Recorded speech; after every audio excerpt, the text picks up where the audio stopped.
I think it's time I come clean. About 2 months ago, I competed in a hackathon. And the grand prize was $20,000. And unlike most hackathons, this one revolved around one topic: Counterfeiting. Counterfeits. Counterfeit. Counterfeiting, and finding a single solution to an unsolvable problem. So one day, I was lounging around doing some important work when all of a sudden, I get a notification. It was an advertisement for a competition being hosted by my school, a competition that would come to define my every second for the next few months. A few days later, another message, and this time, I couldn't say no. After doing some quick research into the competition, those running it, and the past winners, I thought to myself, I might be able to win this. So I called my friend, and after explaining the competition to him, he said, "Count me in."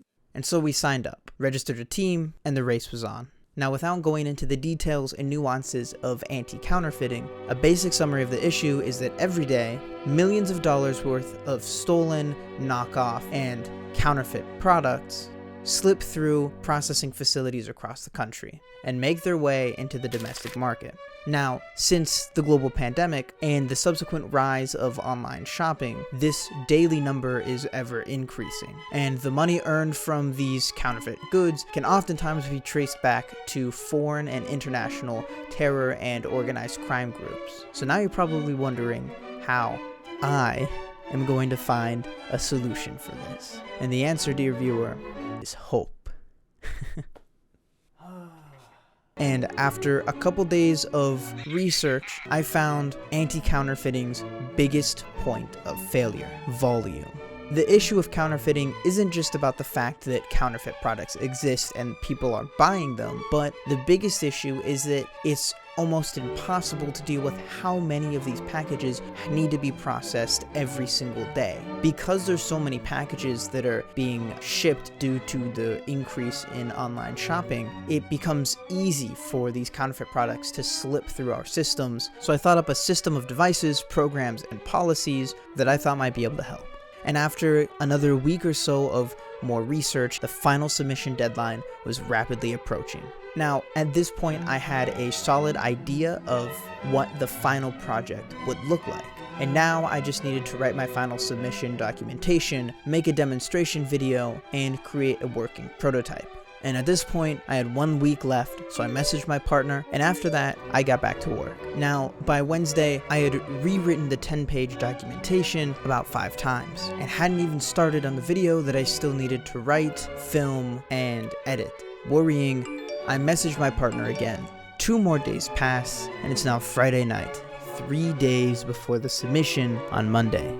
And I've heard nothing from my partner. So far, the documentation had 5 pages, somewhat complete, but I still needed to get through the other 5. And at this point, I also still needed to film and edit the video, as well as get the prototype in better shape. And after working tirelessly for most of the weekend, I began to grapple with the realization that I might have to cut my losses and let my partner know that if we get accepted to go to the demo day, I might have to cut him out of the project. But then, as I was getting ready to accept defeat, I opened the Google Doc to work on the documentation. But something's different. My partner, who I hadn't heard from in a few days, like some miracle, was writing.